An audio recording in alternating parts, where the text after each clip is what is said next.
పరిశుద్ధాత్మ నీలోను లేదా నాలోను ఉన్నాడు అని చెప్పడానికి నిదర్శనం ఏంటంటే, మనం చేసే ప్రతి పాపమును బట్టి ఎప్పటికప్పుడు మనం పశ్చాత్తాపపడుతూ దానిని విడిచిపెట్టడానికి, వదిలివేయడానికి, అసహించుకోవడానికి, విసర్జించడానికి ఎంతో ప్రయత్నం మనం చేస్తూ ఉంటాము. కానీ కొన్ని సందర్భాల్లో చూసి చూసి చూసి ఆ పరిశుద్ధాత్మ దేవుడు ఒక వ్యక్తి హృదయంలో నుంచి బయటికి వెళ్ళిపోతాడు.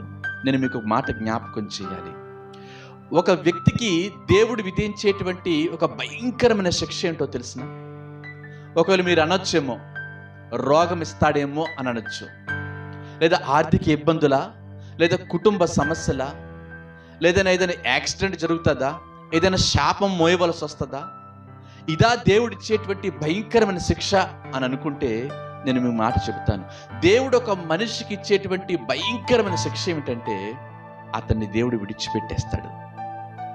ఇక దేవుడు అతని వైపు చూడ్డు, అతనితో మాట్లాడు, అతన్ని వదిలేస్తాడు. ఇక అంతకంటే భయంకరమైన శిక్ష మనుషుడికి ఈ లోకంలో ఎవరు విధించలేరు, ఇక ఏది ఉండనే ఉండదు.